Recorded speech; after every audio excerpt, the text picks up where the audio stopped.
She thought she was texting her rideshare driver, but the man who showed up at her door had 100 armed guards, a billion-dollar empire, and a heart locked away in grief for 5 years. What started as a simple wrong number became a media firestorm that painted her as a gold digger trying to replace a dead woman she'd never even met.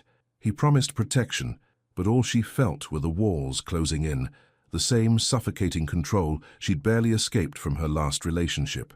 The world said she was using him for money, but the truth, he was the one who couldn't let go of his need to save everyone except himself. And when she finally walked away from the glass mansion on the cliff, she had no idea that the most powerful man in the state was about to do something he hadn't done in half a decade. Drive alone with no guards, straight to her doorstep in the rain. If you think you know how this ends, you don't. Subscribe and comment where you're watching from, because this story is about to prove that sometimes the wrong number dials you straight into destiny. Amara's feet hurt, her back ached, her eyes felt heavy with exhaustion. 12 hours at the clinic always left her drained, but tonight felt worse than usual. She grabbed her phone from her locker and typed quickly, "Hey, I'm ready. 142 Sea Breeze Lane." She hit send and sighed. The rideshare should be here in 10 minutes. Just enough time to grab her coat and say goodbye to Marcy. "Girl, you look dead on your feet," Marcy said, looking up from her desk. Her bright smile never dimmed, even after long shifts. "Go home. Sleep for 3 days. I wish." Amara pulled her hair free from its bun and rubbed her temples. "See you tomorrow?" "Unfortunately, yes." Marcy waved. "Get some rest." Outside, the night air felt cool against Amara's skin. Storm clouds gathered over the ocean, dark and heavy. Thunder rumbled in the distance. She wrapped her cardigan tighter and checked her phone. One new message. "On my way." Good. She stood on the sidewalk, watching cars pass. The street was quiet. Most people in this small North Carolina town were already home, safe and warm. Amara loved it here, the peace, the ocean breeze, the way neighbors actually knew each other's names. It was nothing like the chaos she'd left behind. Her phone buzzed again. Arriving now. Amara looked up. Headlights appeared at the end of her street, but something seemed wrong. There were too many lights, too bright, too many vehicles. 3 black SUVs turned onto her street, moving in perfect formation. Her heart jumped. This wasn't a rideshare. This was something else entirely. The vehicles stopped in front of her small rental house. Doors opened. Men stepped out, all wearing dark suits and earpieces.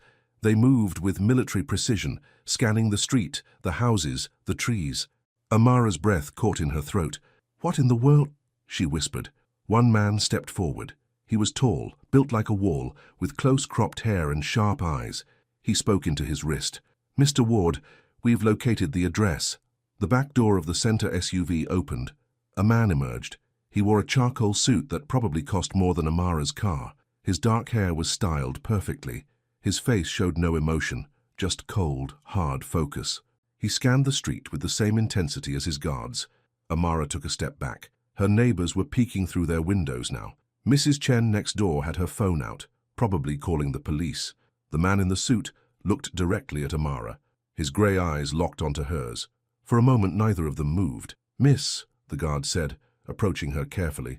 "I'm Cole Dawson, head of security for Ethan Ward. We received a distress signal from this address." "A what?" Amara's voice came out shaky.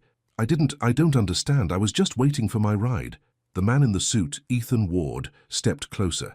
His expression didn't change. "You sent a message, an address. My phone flagged it as a possible emergency. I texted my rideshare driver," Amara said. Her hands trembled. "That's all. I just wanted to go home." Thunder cracked overhead. The first drops of rain began to fall. Ethan pulled out his phone and showed her the screen. There was her message, her address, sent to a number she didn't recognize. "Oh no," Amara covered her mouth. I was so tired. I typed the wrong number." The rain came harder now, cold and steady. Amara's cardigan soaked through immediately. She shivered. Ethan stared at her. Something shifted in his expression, just barely.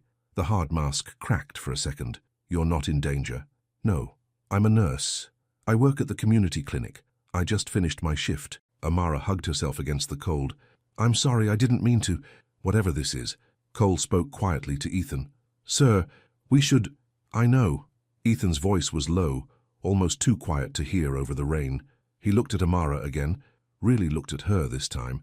Then he did something that surprised everyone. He took off his coat and held it out to her. "You're soaked," he said simply. Amara hesitated. This entire situation felt surreal. A billionaire and his army of guards on her quiet street because of a wrong number.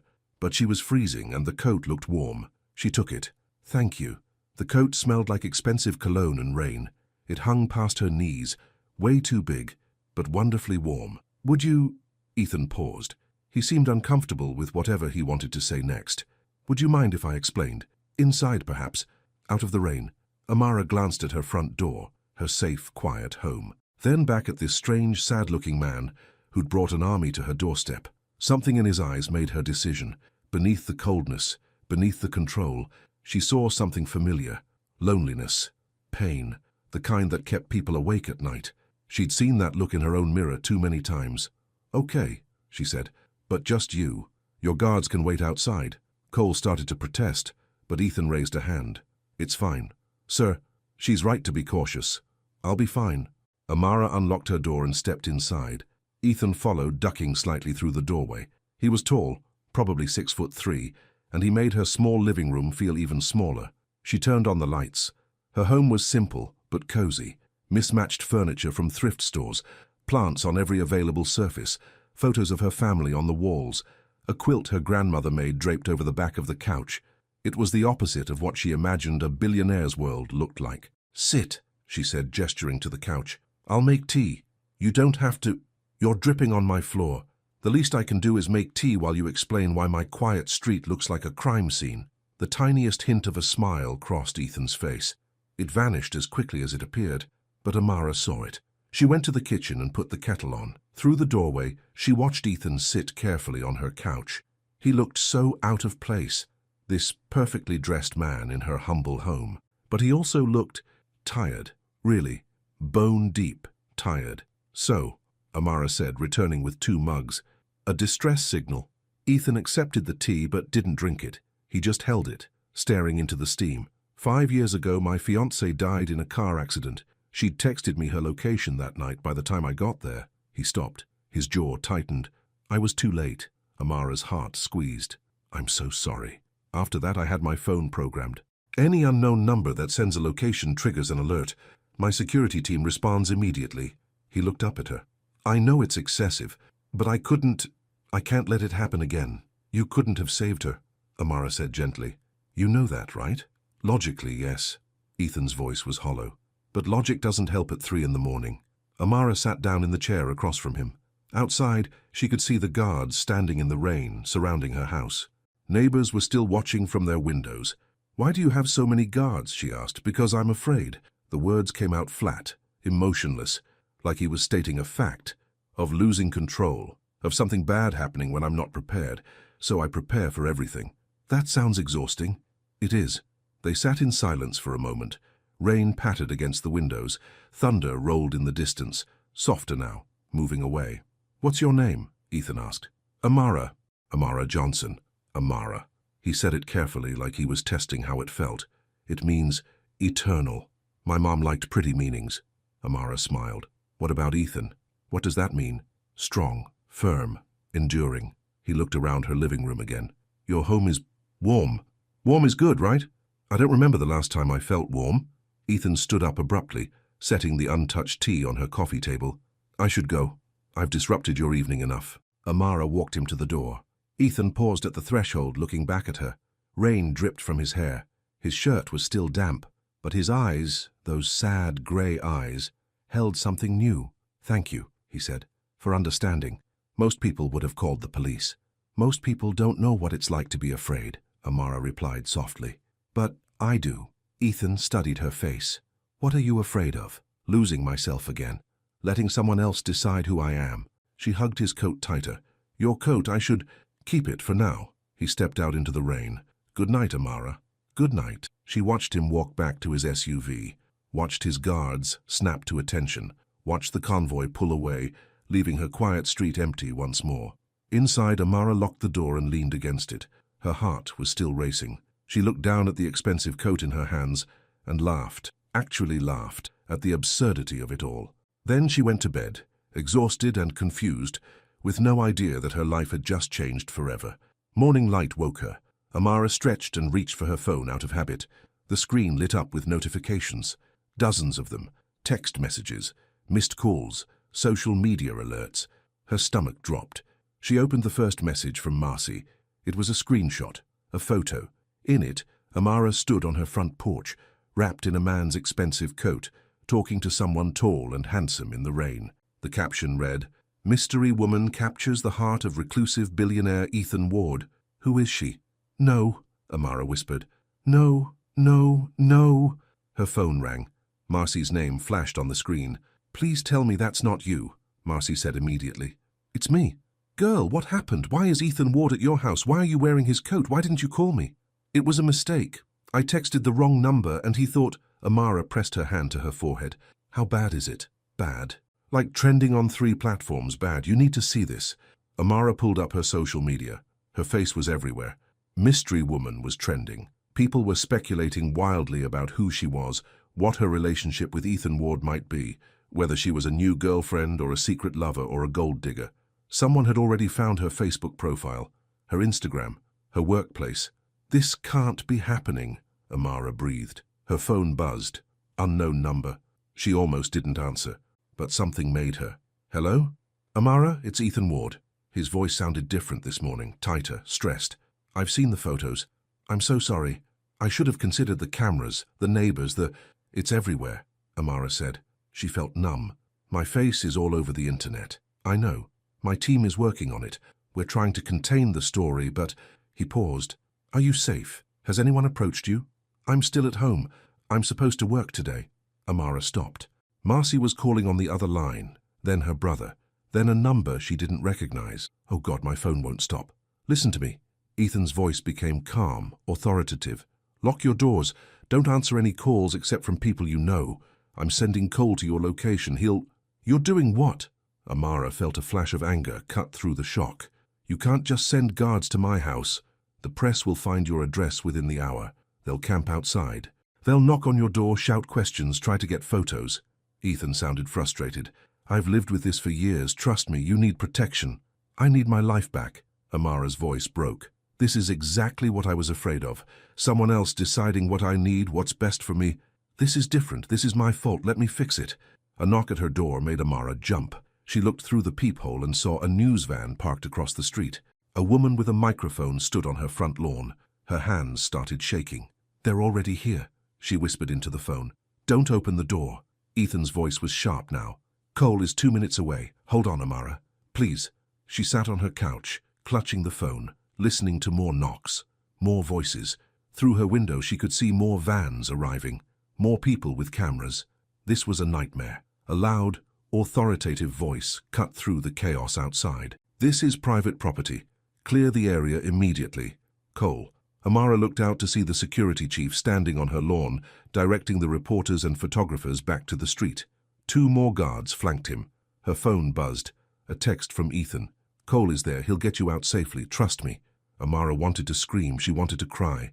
She wanted to rewind the last 24 hours and type the correct number.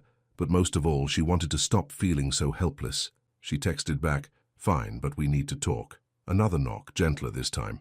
"Miss Johnson, it's Cole. Mr. Ward sent me." Amara opened the door a crack. Cole stood there, his expression professional but kind. "We should go now, ma'am, before the crowd grows." "Go where?" "Somewhere safe, somewhere private." Cole gestured to a black SUV parked in her driveway. "Mr. Ward is waiting." Amara looked back at her small, cozy home. The home where she'd felt safe, where she'd built a life free from control and fear. Now it was surrounded by strangers hungry for her story. "Okay," she said quietly. "Let me grab my things." 5 minutes later, she was in the back of an SUV with tinted windows, watching her neighborhood disappear behind her. Cole drove in silence, professional and calm. Amara pulled out her phone and called Marcy. "Where are you?" Marcy demanded. "The clinic is going crazy. Everyone's asking about you." "Tell them I'm sick. Tell them I need a few days." Amara closed her eyes. "I don't know what else to say. Are you okay? Really okay?" "No, but I will be." Amara hoped that was true. "I'll call you later." They drove north along the coast, climbing higher into the hills. The houses grew larger, farther apart, hidden behind gates and tall trees. Finally, they turned onto a private road. At the end, sat a house made almost entirely of glass and steel. It perched on a cliff overlooking the ocean, sleek and modern, and completely unlike anything Amara had ever seen. "This is where Mr. Ward lives," Cole said. "You'll be safe here." Safe, that word again. Amara wasn't sure she knew what it meant anymore. The SUV stopped at the front entrance. Ethan was already there, standing at the top of the steps. He looked different in daylight, younger maybe, without the shadows and rain, but his eyes still held that same deep sadness. "I'm sorry," he said as she approached. "I should have thought about the cameras." "You should have," Amara agreed. She was too tired to be polite. "Now what?" "Now you stay here until things calm down. A few days, maybe a week. My home is private, secure. No one can reach you here." Amara looked up at the massive glass structure. "This doesn't feel like a home. It feels like a museum." Something flickered across Ethan's face. "Maybe it is." He led her inside. The interior was exactly as she'd imagined. Cold, pristine, perfect. Everything had its place. Nothing was out of order. It was beautiful in the way that photographs are beautiful, distant, untouchable. "The guest wing is this way," Ethan said. They walked through hallways lined with abstract art, past rooms that looked like they'd never been used. Everything was quiet, too quiet. "Does anyone else live here?" Amara asked. "Just me and the staff." Ethan opened a door to a bedroom that was bigger than Amara's entire living room. "You'll have privacy here. Bathroom through that door. Closet is stocked with clothes if you need anything. Cole will bring your things from your house later." "You thought of everything." "I try to."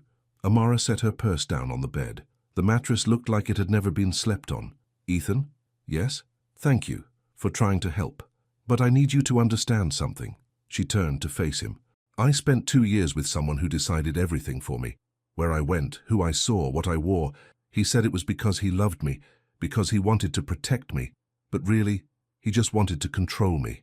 Ethan's expression tightened. "I'm not—" "I know, but it feels similar, and that scares me." Amara hugged herself. "So if I'm going to stay here, I need to know I can leave whenever I want. No guards stopping me, no one deciding what's best for me."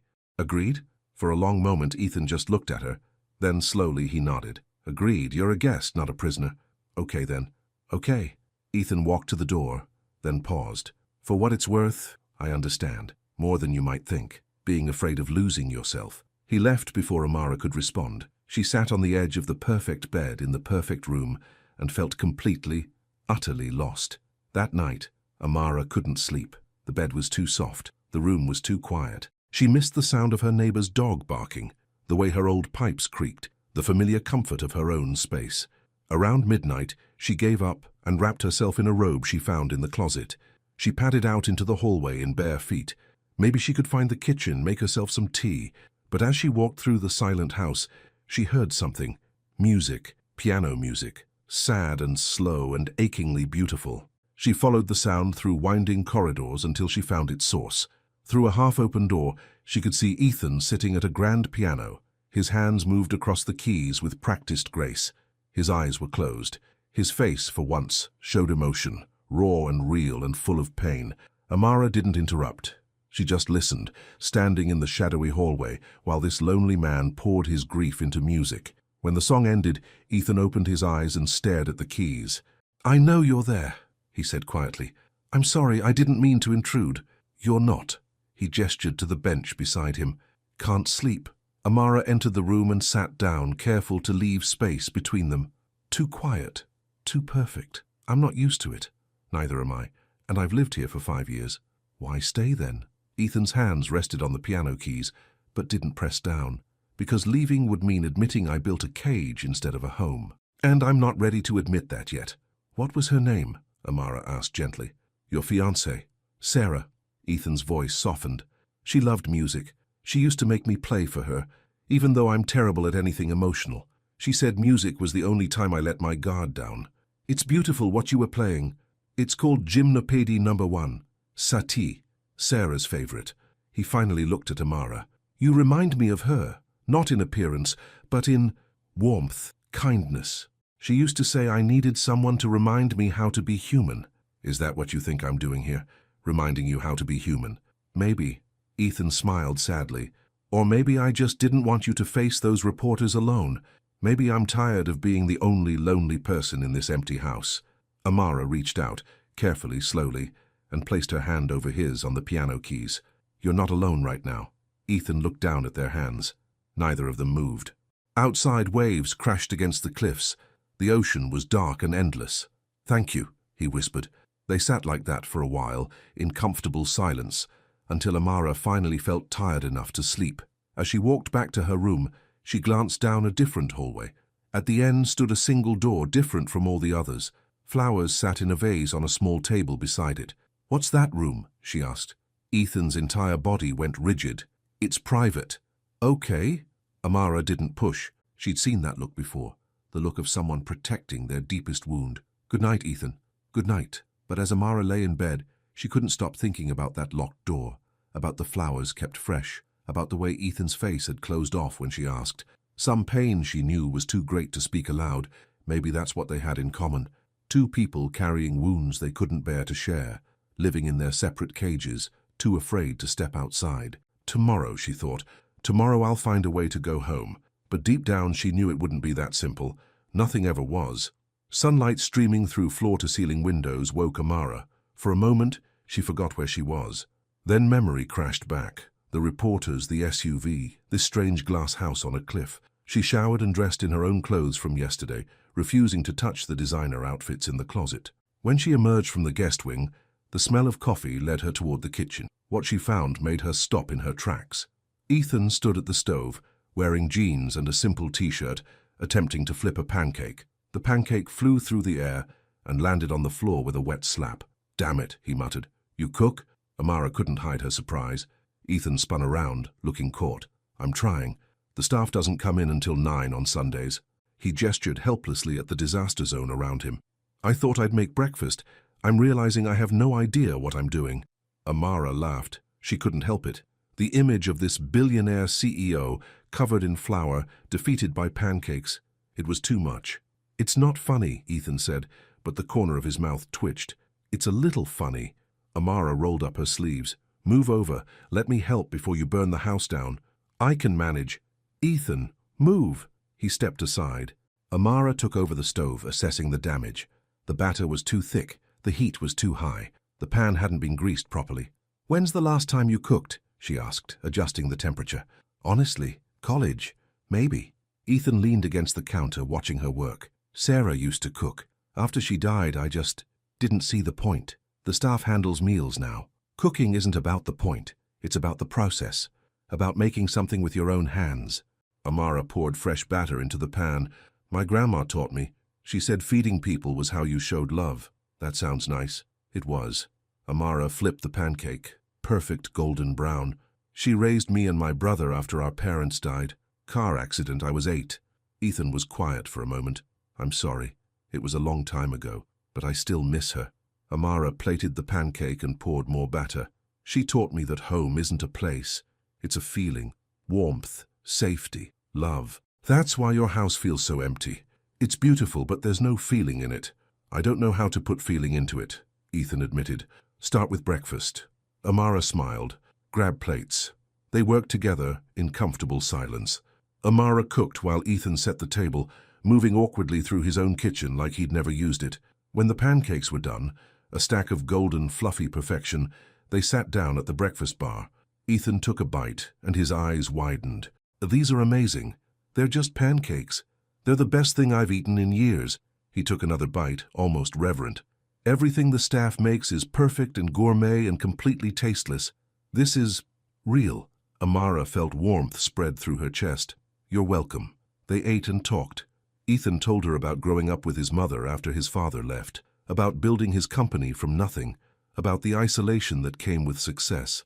Amara shared stories about nursing school, about her patients at the clinic, about her ex-boyfriend Marcus and how he'd slowly taken over every aspect of her life until she didn't recognize herself anymore. "How did you get out?" Ethan asked. "My brother Deshawn.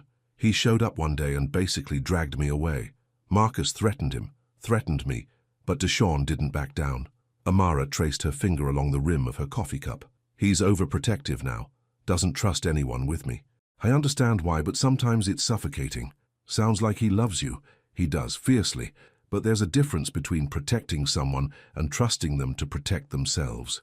Ethan nodded slowly. I'm still learning that difference. After breakfast, Ethan surprised her again. Want to walk? There's a path along the cliffs. It's private. No cameras. You're asking, not telling. I'm asking. Amara smiled. Then yes. They walked side by side along a narrow trail that hugged the cliff edge. The ocean stretched out forever, deep blue and sparkling. Seabirds wheeled overhead. The wind was cool and smelled like salt. This is beautiful, Amara said. I forget sometimes. I walk this path every morning, but I stopped seeing it years ago. Ethan paused, looking out at the water. Sarah loved it here.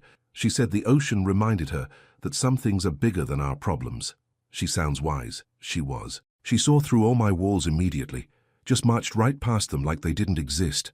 Ethan's voice grew soft. I thought I'd never feel that again. Never want to.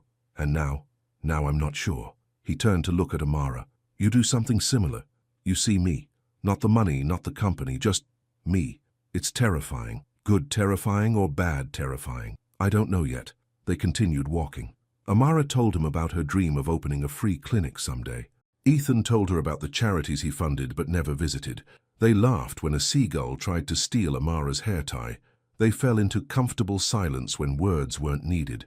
For the first time since the night she'd sent that wrong text, Amara felt something like peace. Then she heard it, a faint buzzing sound above them. What's that? She asked. Ethan looked up. His expression hardened. Drone. The small aircraft hovered maybe 30 feet above them, camera pointed downward. Amara's stomach dropped. They found us, she whispered. Ethan immediately pulled out his phone and called Cole. There's a drone on the property. North Cliff Path, handle it. Within minutes, 2 guards appeared on the trail. One carried some kind of signal jammer. The drone wobbled and flew away, but the damage was done. We should go back, Ethan said, his voice tight. They returned to the house in silence. The peaceful morning evaporated like morning mist. By the time they reached the front door, Ethan's phone was ringing non-stop. Inside, he checked his news alerts. His face went pale. What? Amara asked. He showed her his screen. New photos had already hit the internet. Amara and Ethan walking together, laughing together, looking like a couple. The headlines were worse than before. Billionaire's new love moves into his mansion. Who is the mystery nurse who captured Ethan Ward's heart? From wrong number to right woman, an unlikely romance. Amara felt sick. This is getting out of control. I'll have my lawyers send cease and desist letters. That won't help, that'll just make it worse. Amara paced the living room. I need to go back to work. Show everyone this is just, whatever this is. Nothing dramatic. The press is camped outside your house and your clinic. They'll swarm you. So what do I do, hide here forever? Ethan ran his hand through his hair, frustrated. Give it a few more days. Let the story cool down. A few days. Amara's voice rose. Ethan, this is my life, my job. I can't just disappear. You can for a week. Is your job worth getting harassed by reporters? Is hiding worth losing my independence? Amara shot back. They stared at each other. The tension crackled between them like electricity. Ethan's phone rang. He glanced at the screen and sighed. It's my mother, I should take this. Fine, I'll be in my room. Amara retreated to the guest wing, her emotions churning. She understood Ethan was trying to help, but she'd been here before. A man deciding what was best for her, limiting her choices in the name of protection. She couldn't do this again. She wouldn't. Her phone buzzed. Deshawn. Where are you? Her brother demanded. I've been calling for 2 days. I'm safe. I'm staying with a friend. Don't lie to me, Mara. I saw the photos. You're with that billionaire. It's complicated. It's simple. He's rich, you're not. He's using you for some publicity stunt and you're falling for it. Deshawn, it's not like that. Then what is it like? Explain it to me. His voice was hard, protective, angry. Because from where I'm standing, you ran from one controlling man straight into the arms of another. That hit too close to home. I have to go. Amara, she hung up. Then she sat on the edge of the bed and let herself feel everything she'd been pushing down. Fear, anger, confusion, and underneath it all, something else, something she didn't want to name. A knock at her door. Come in, she said quietly. Ethan entered, looking apologetic. My mother wants to meet you. What? She saw the photos. She's concerned. She wants to come for dinner tonight. Ethan shifted uncomfortably. You don't have to. I can tell her no. Does she think I'm a gold digger? She thinks I've been alone too long. She's actually happy I'm spending time with someone. He paused. She's kind, Amara. You'd like her. Amara thought about Deshawn's words, about hiding, about living her life despite the chaos. "Okay," she said, "I'll meet her." That evening, a silver Mercedes pulled up to the house. A woman emerged, elegant in a simple blue dress. She had Ethan's eyes, grey and sharp, but hers held warmth his lacked. "You must be Amara," she said, extending her hand. "I'm Eleanor Ward. It's lovely to meet you." "Mrs. Ward, thank you for coming. Please, call me Eleanor." She studied Amara with open curiosity. "My son has told me very little, which means you're either very special or very dangerous. I'm hoping for the former." Amara laughed, despite her nerves. "I'm neither. Just a nurse who texted the wrong number. Somehow I doubt that." Eleanor linked her arm through Amara's. "Come, let's talk while Ethan panics in the kitchen." They sat in the living room, the one Amara now realized Ethan never used. Eleanor asked about Amara's work, her family, her life. She listened carefully, really listened, in a way that reminded Amara of her grandmother. "My son hasn't smiled in 5 years, Eleanor said finally. "But in the photos from this morning, he was smiling. You did that. I just made him pancakes." "Exactly." Eleanor's eyes twinkled. "He needs normal. He needs warm. He's built himself such a cold prison. I've been praying for someone to remind him how to live." "I'm not here to save him," Amara said gently. "Good. Saviors make terrible partners. But friends who help each other grow, those are rare and precious." Eleanor patted her hand. "Give him a chance, but more importantly, give yourself a chance to be seen, to be valued, to be loved, without conditions." Dinner was surprisingly pleasant. Eleanor kept the conversation light and easy. She told embarrassing stories about young Ethan. She asked Amara about her favorite books and movies.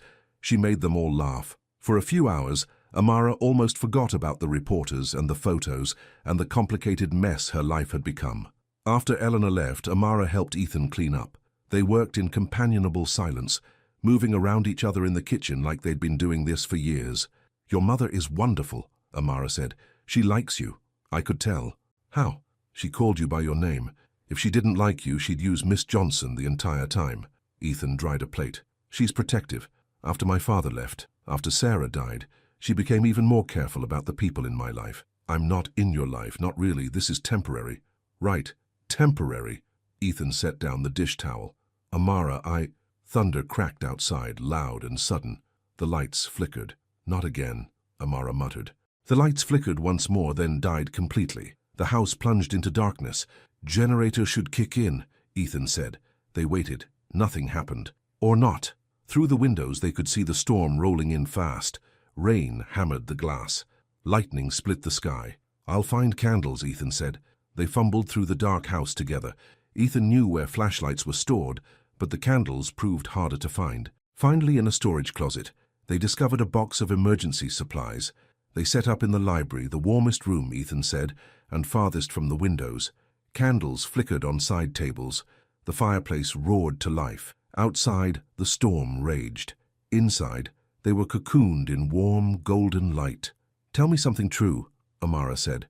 They were sitting on the floor, backs against the couch, shoulders almost touching. "What do you mean?" Ethan asked. "Something you don't tell people."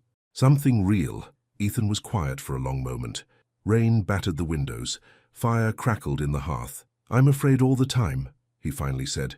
"Every single day. Afraid of losing control. Afraid of losing someone again. Afraid that if I stop building walls, something terrible will happen. So I hire guards and install cameras and program my phone to detect distress signals. But none of it helps. I'm still afraid." Amara's heart ached for him. "What are you most afraid of?"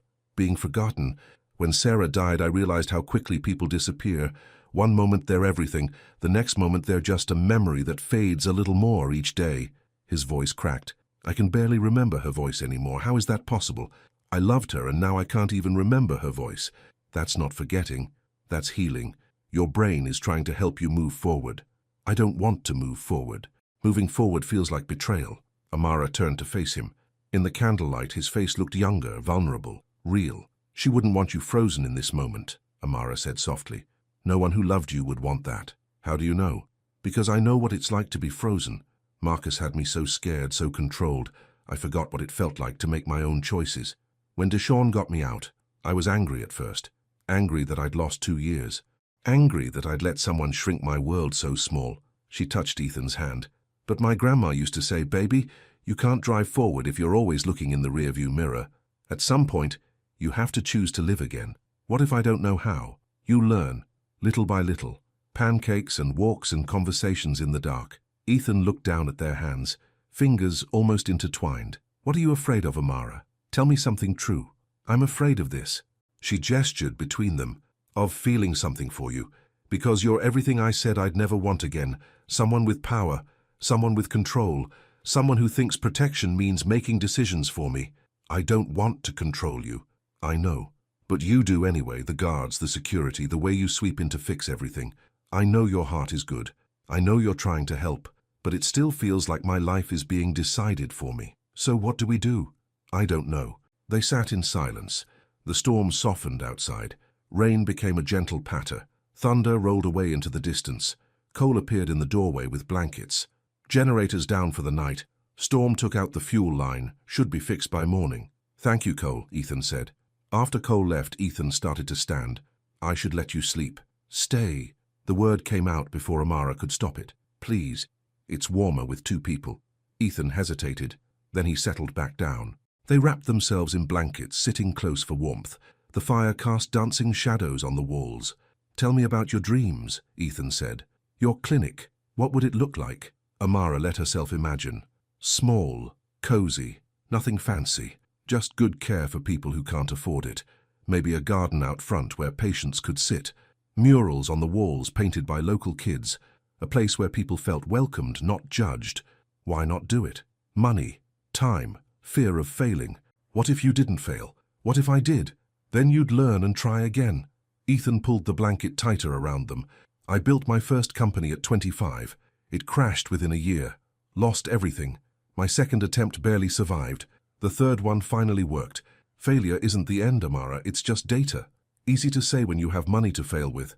True, but I could help. Fund your clinic. No strings attached.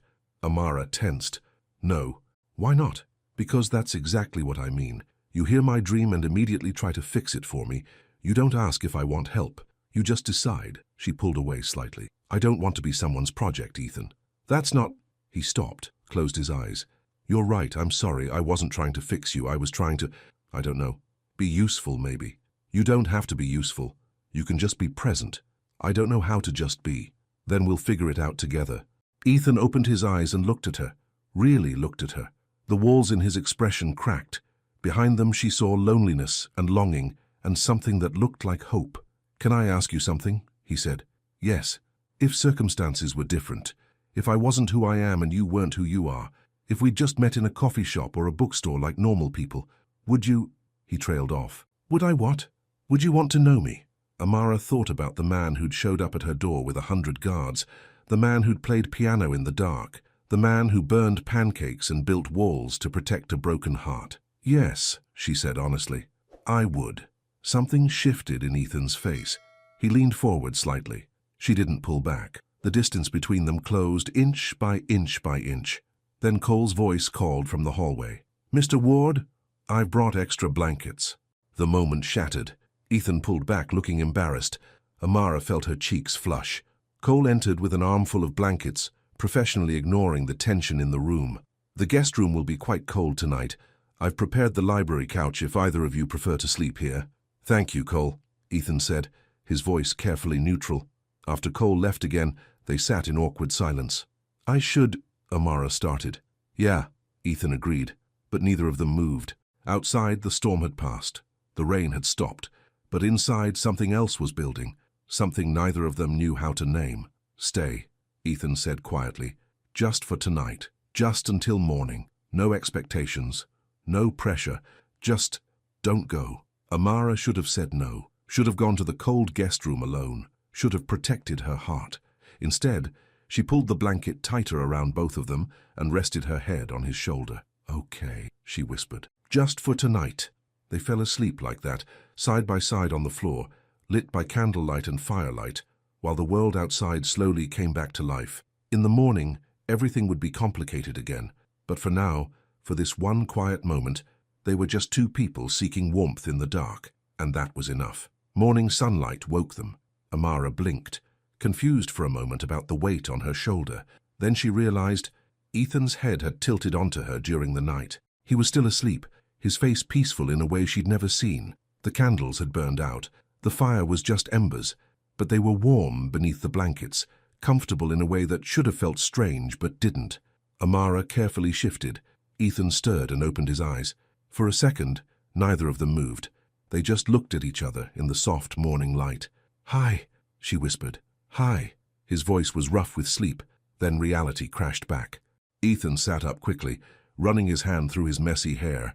"I'm sorry, I didn't mean to—" "It's okay, we both fell asleep." Awkward silence stretched between them. Everything felt different in daylight, more real, more complicated. "I should check the generator," Ethan said, standing. "Right. And I should shower." They parted ways quickly, both grateful for the escape. Later, after the power was restored and the world felt normal again, they found themselves in the kitchen. The staff had returned.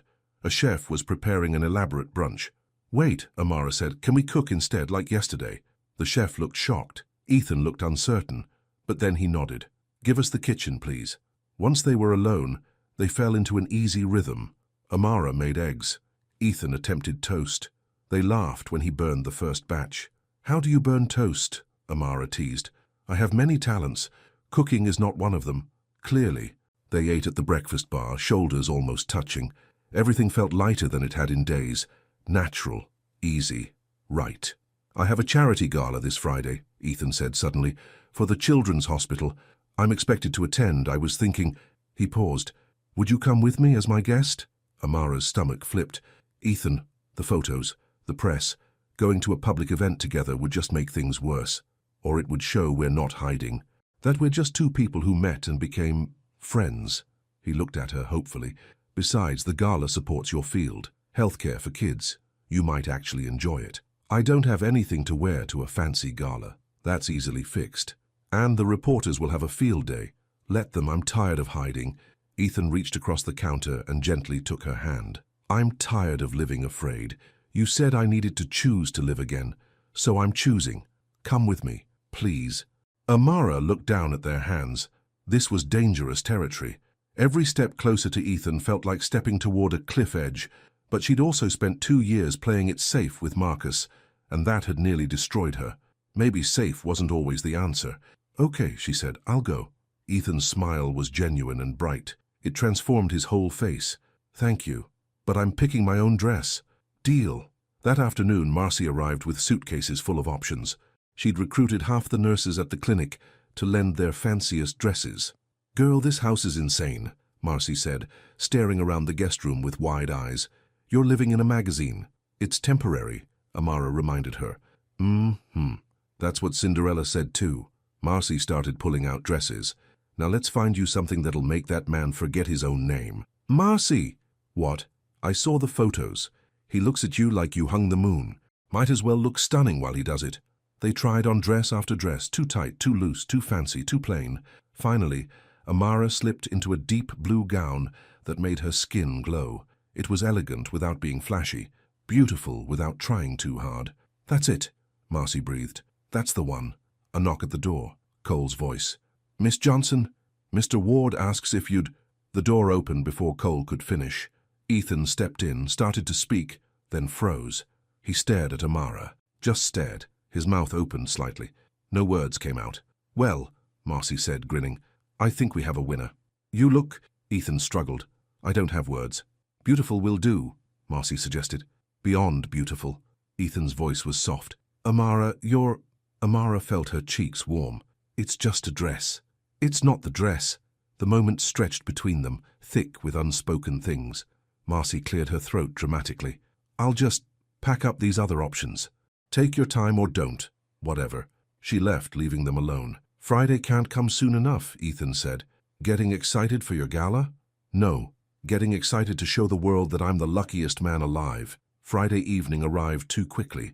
Amara's nerves built all day. What if people stared? What if they whispered?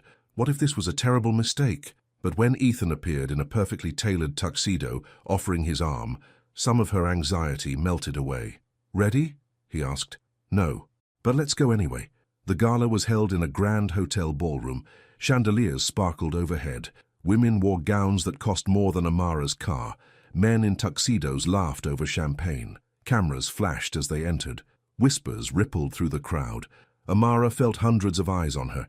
Ethan must have felt her tense. He leaned close and whispered, "Breathe. I've got you." "That's what I'm afraid of." He laughed. Actually laughed. People nearby turned to stare, shocked. Apparently Ethan Ward laughing was headline-worthy. They made their way through the crowd. Ethan introduced her to business partners, board members, donors. Some were kind. Others looked at her like she was a curiosity. A few whispered behind their hands. Amara held her head high and smiled. She'd faced down angry patients, impossible diagnoses, and Marcus's mind games. She could handle some judgmental rich people. Then Eleanor appeared, elegant in silver. "Amara, darling, you look radiant." "Mrs. Ward, thank you. I told you, call me Eleanor." She linked arms with Amara. "Come, let me introduce you to people who matter, not these pompous peacocks my son calls business associates." She led Amara away from Ethan toward a group of women who ran the hospital's charitable foundation. They were warm and genuine, interested in Amara's work at the clinic. For the first time that evening, Amara relaxed. When dinner was announced, Ethan found her again. They sat at a table with Eleanor Cole and several foundation board members. The conversation was lively and interesting. Amara found herself laughing, contributing, feeling like she belonged. Then the dancing started. "Dance with me," Ethan said, offering his hand. "I'm not a great dancer." "Neither am I. We'll be terrible together." They moved to the floor. Ethan's hand rested on her waist. Her hand settled on his shoulder. They swayed to the music, neither of them graceful, but both of them trying. "Thank you for tonight," Ethan said, "for being here, for giving me a reason to smile again. You don't need me for that. You just needed to stop hiding. Maybe, but you made it possible." He pulled her slightly closer. "Amara, I need to tell you something." "Okay. I'm falling for you. I've been trying not to. I've been telling myself it's too soon, too complicated, too everything, but I can't help it. When I'm with you, the world feels less scary. The walls I built don't feel necessary anymore." He looked into her eyes. "I know this is messy. I know I'm probably the last person you should trust, but I'm falling for you anyway." Amara's heart hammered. She knew she should pull away, protect herself, but all she could think about was how safe she felt in his arms. How right this moment felt. "Ethan, A flash of light interrupted her, then another. Photographers at the edge of the ballroom, cameras aimed at them. Ethan's jaw tightened, but he didn't let go. "Ignore them." Easy for you to say. Then let me make it easier. And right there, in front of everyone, he smiled at her. A real, genuine, heartbreaking smile. "Dance with me like they're not watching. Please." So she did. They danced through one song, then another. The rest of the world faded away. It was just them, swaying together, caught in something neither of them fully understood. When they finally left the gala, hand in hand, Amara felt like she was floating. "That wasn't so bad," she said in the car. "It was perfect." Ethan squeezed her hand. "You were perfect." But perfect never lasts. The next morning, Amara woke to her phone exploding with notifications. Her stomach dropped before she even looked. The first message was from Deshawn. "Call me now." The second was from Marcy. "Girl, check the news, it's bad." Amara opened her browser with shaking hands. The headline made her sick. "Gold digger nurse replaces dead fiancé. Ethan Ward's controversial new romance." The article was vicious. It included photos from the gala, but also older photos. Sarah, Ethan's late fiancée, had been blonde and delicate. The tabloid had placed photos of Sarah and Amara side by side, drawing cruel comparisons. But worse was the video. Someone had edited together clips of Ethan and Sarah from years ago with recent clips of Ethan and Amara. The timing made it look like Amara had immediately stepped into Sarah's place, like she was a replacement, a copy. The comments were even worse. "She's using him for money. He's dishonoring Sarah's memory. This nurse probably planned the whole thing. Gold digger alert." Amara felt like she couldn't breathe. Her hands shook so badly she dropped her phone. A knock at her door. Ethan's voice. "Amara, are you awake?" She couldn't answer, couldn't move. The walls felt like they were closing in. Ethan opened the door. He took one look at her face and crossed the room immediately. "You saw." "Everyone saw." Her voice came out small and broken. They think we're... "I know. I'm handling it. My lawyers are drafting statements. We'll sue for defamation. That'll just make it worse." Amara stood up, needing space. Don't you see? Everything you do to protect me makes me look weaker, makes the story bigger. I can't just let them attack you. Yes, you can. You have to. She paced the room, frantic. This is exactly what I was afraid of. I'm losing control of my own life again. My clinic is getting prank calls. My patients are asking if I'm still their nurse or if I'm too rich to care now. My brother won't stop calling. And you keep trying to fix everything, which just proves to everyone that I'm some helpless woman who needs saving. That's not what I'm doing, isn't it? Amara's voice broke. You want to sue, send lawyers, make statements, handle everything, but you haven't once asked what I want. Ethan looked stricken. What do you want? Space, time, my life back. Tears streamed down her face. I can't do this. I can't be your project, or your redemption, or your second chance at happiness. I need to be my own person. You are your own person. Not here, not in your world. She wiped her eyes.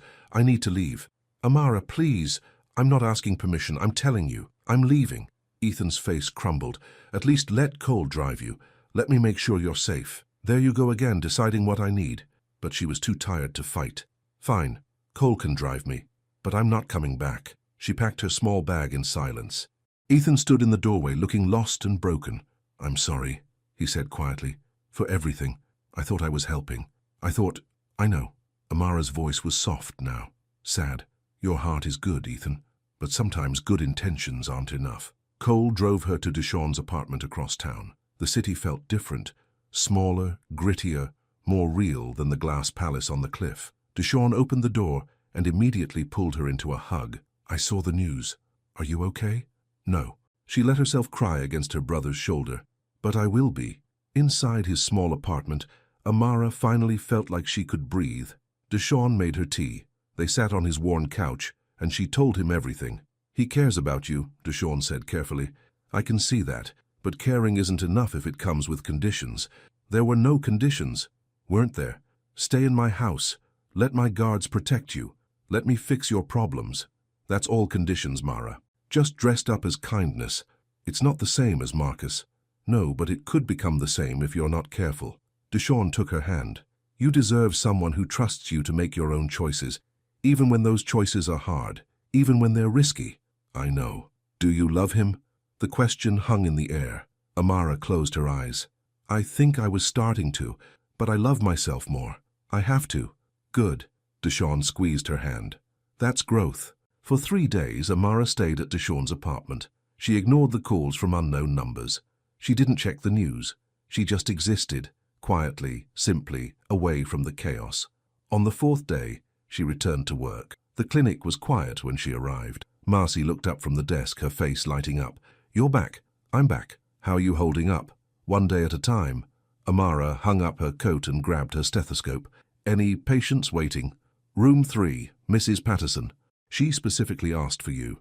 Mrs. Patterson was 83 and one of Amara's favorites. She had diabetes and arthritis, but refused to let either slow her down. There's my favorite nurse, Mrs. Patterson said warmly. I don't care what those nasty people on the internet say. You're an angel. Amara's eyes stung. Thank you. That man of yours, he treating you right? He's not my man, Mrs. Patterson. Well, he should be. I saw those photos. The way he looked at you? That's love, honey. Real love. She patted Amara's hand. Don't let fear keep you from happiness. Life's too short for that nonsense. Patient after patient said similar things. Some judged her, but most were kind, supportive, happy to see her back where she belonged. By the end of her shift, Amara felt a little more like herself. She was locking up when an expensive car pulled into the parking lot. For a moment, her heart jumped, but it wasn't Ethan who emerged. It was Eleanor. Mrs. Ward, Eleanor, what are you doing here? I needed to see you. Eleanor's face was kind but serious. May we talk? They sat in Amara's car. Rain pattered softly on the windshield. He's miserable, Eleanor said simply. Absolutely miserable. He won't eat, won't sleep, just sits in that big empty house and stares at nothing. I'm sorry, but I can't go back. Not the way things were. I'm not asking you to. Eleanor turned to face her. I'm asking you to give him another chance.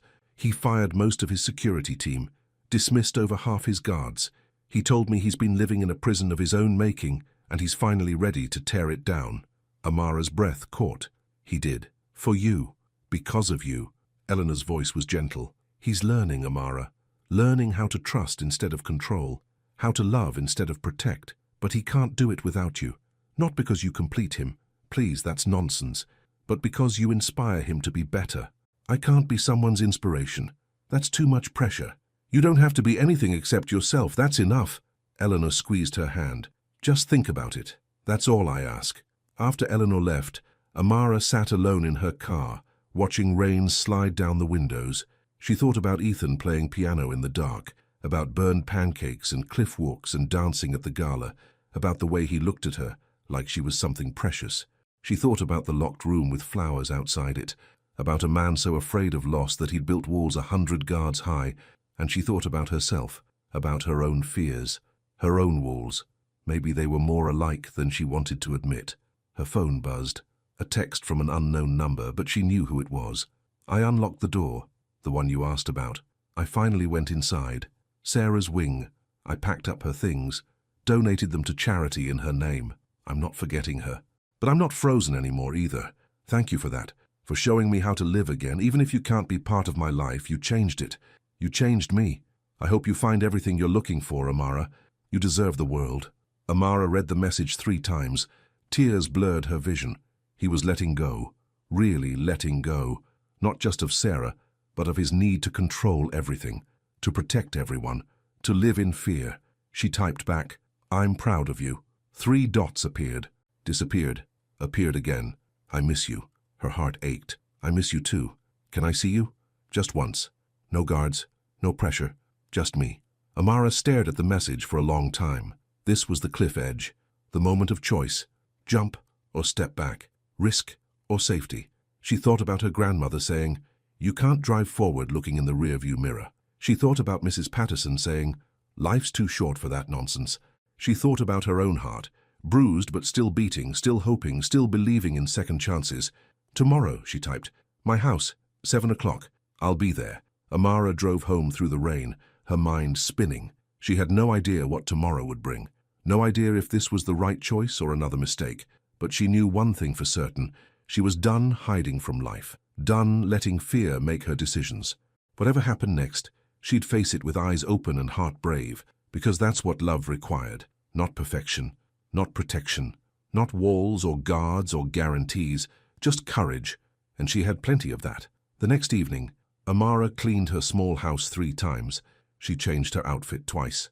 She made tea, then dumped it out because her hands were shaking too badly. At exactly 7 o'clock, headlights appeared on her street. 1 car.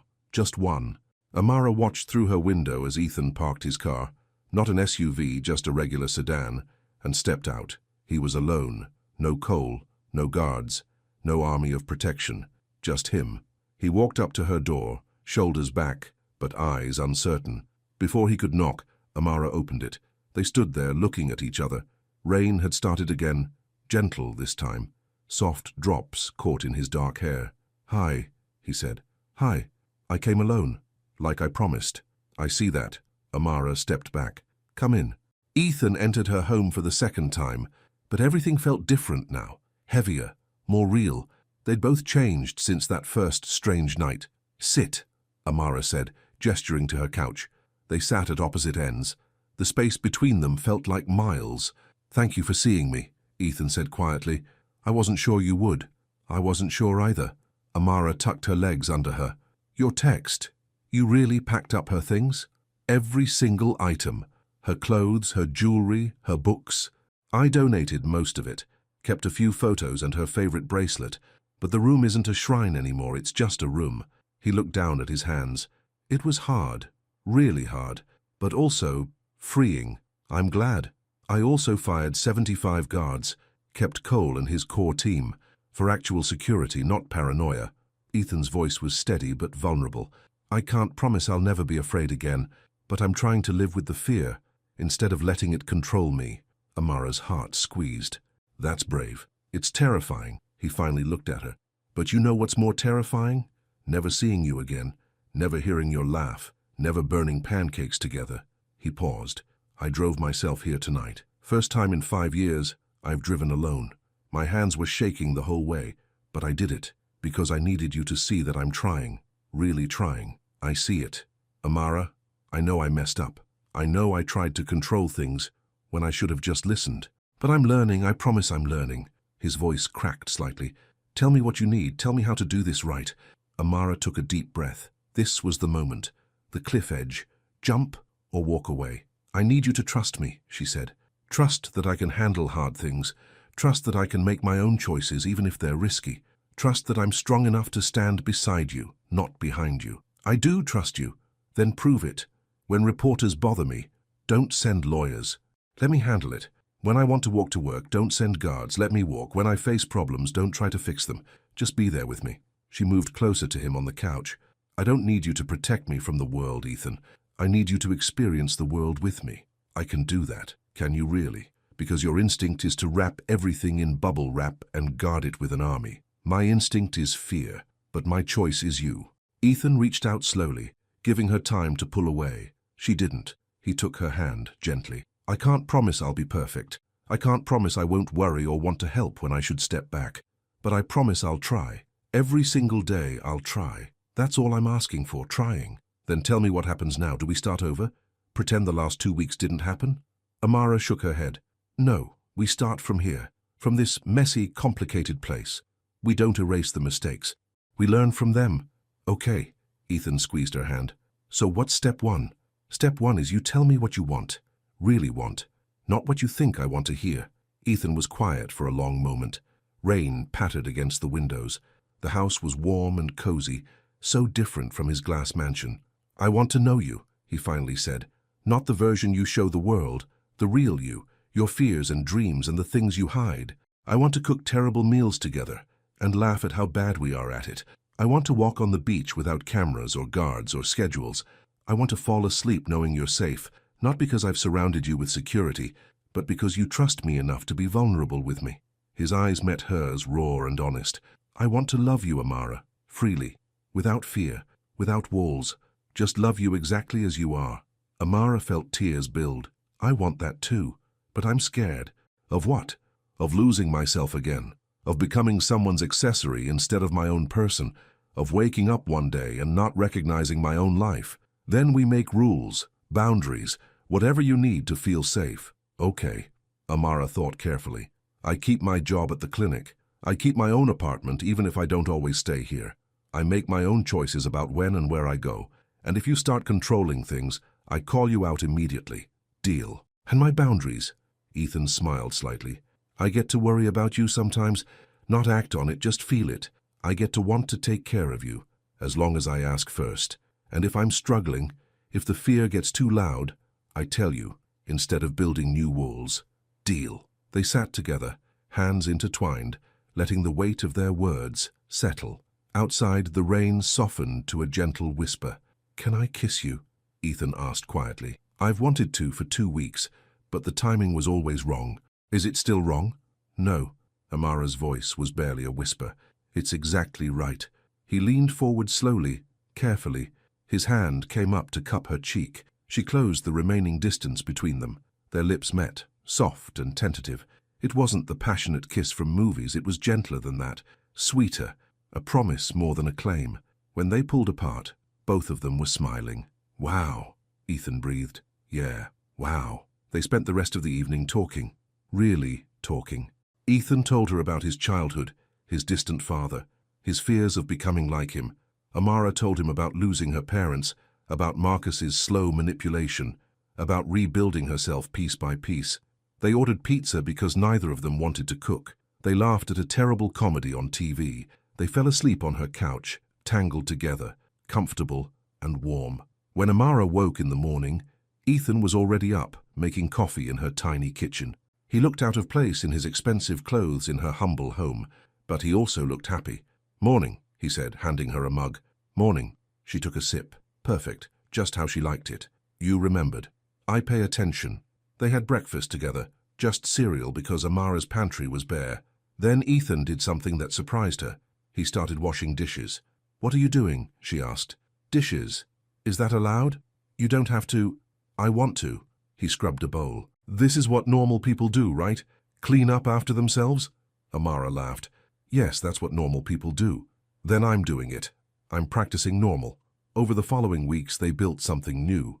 Ethan visited Amara's house more than she visited his. He learned to appreciate the smallness, the coziness, the realness of her world. She taught him to cook simple meals. He taught her about his business, asking for her opinions on charitable foundations. They went on actual dates. Coffee shops and movie theaters and walks on the beach. Sometimes reporters followed them. Sometimes people stared. But gradually, the novelty wore off. The stories died down. They became just another couple trying to make it work. One day, Ethan showed up at the clinic. Marcy nearly fell out of her chair. Amara, your boyfriend is here. He's not my... Amara stopped. Okay, he is. What's he doing here? She found Ethan in the waiting room, holding a paintbrush. Cole stood beside him with a ladder. What's going on? Amara asked. You said the clinic needed painting. The walls are dingy, so... Ethan gestured around. I'm painting. You're what? Painting. Cole's helping. We cleared it with the clinic director. She said the waiting room hasn't been updated in 10 years. He dipped his brush in pale yellow paint. I'm not fixing it for you. I'm fixing it with you. That's the rule, right? Amara felt her heart swell. Right.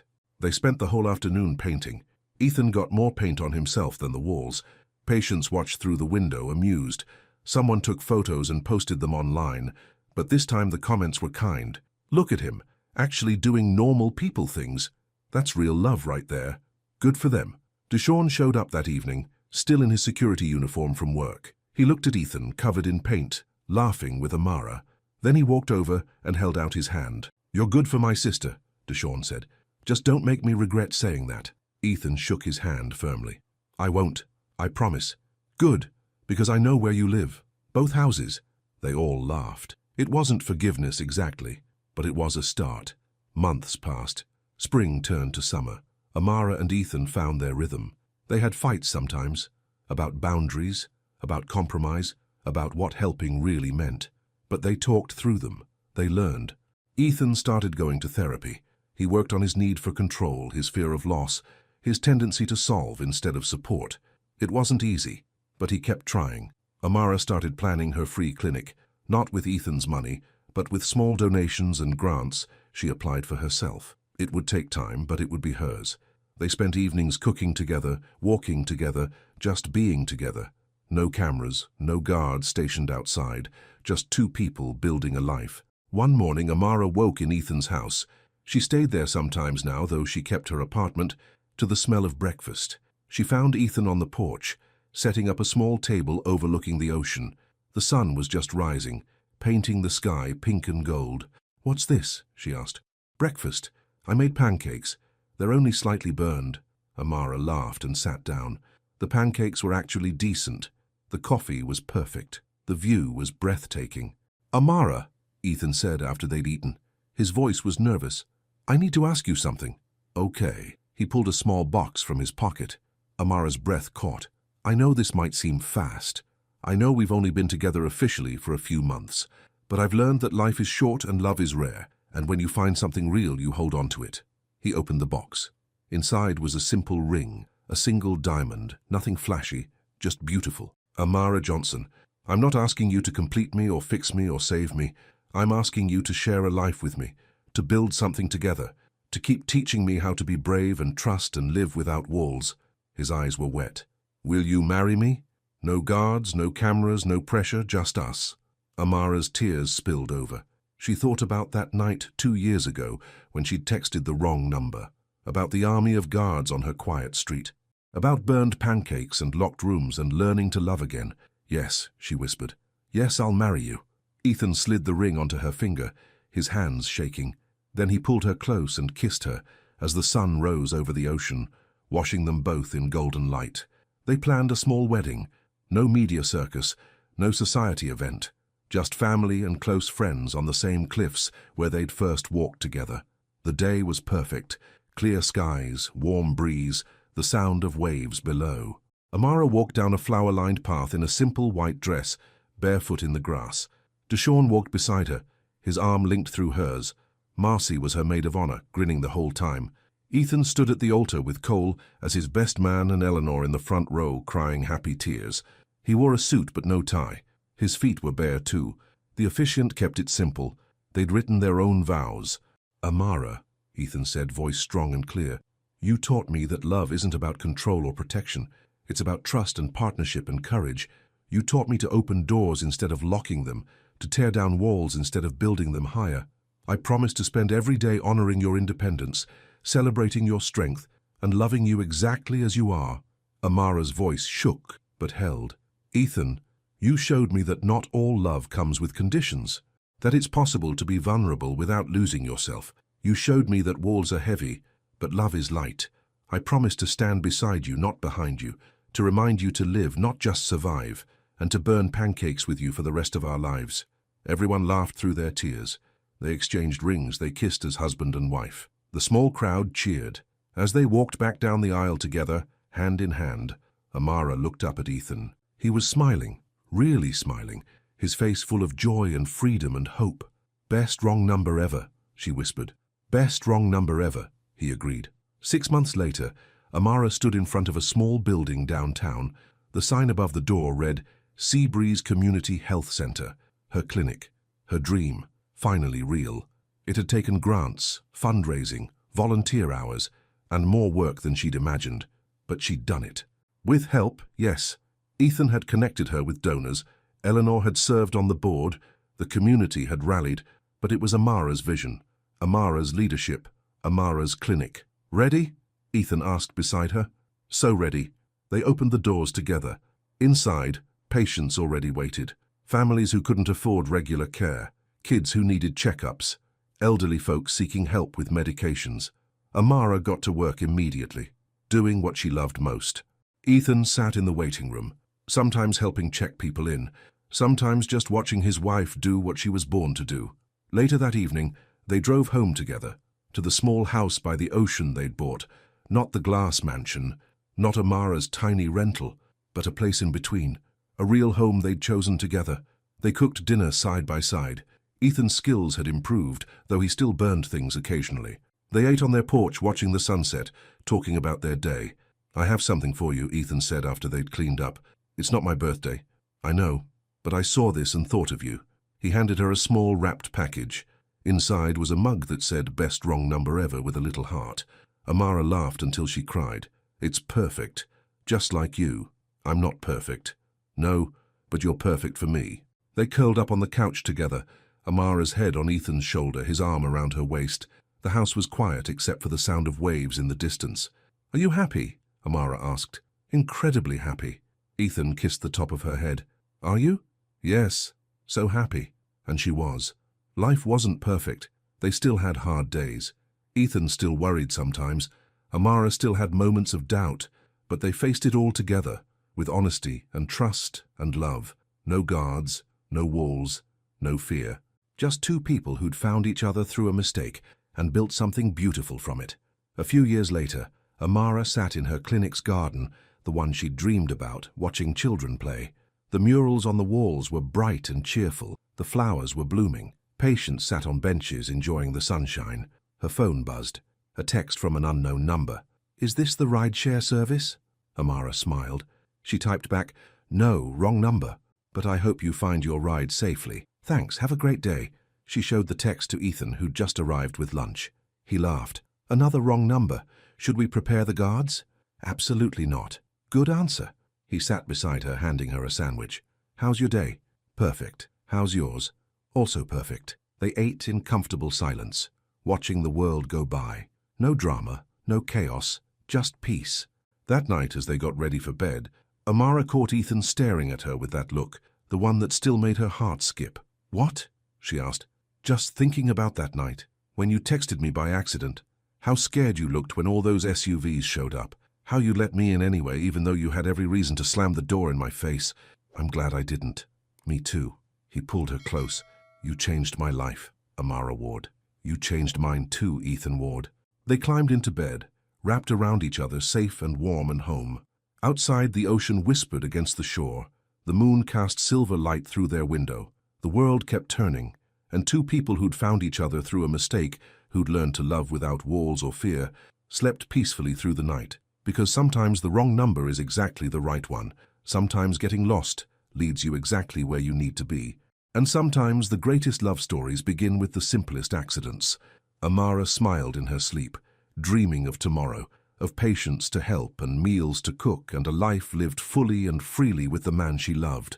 No regrets, no what-ifs, no looking back, just forward, always forward, into the light, into love, into home.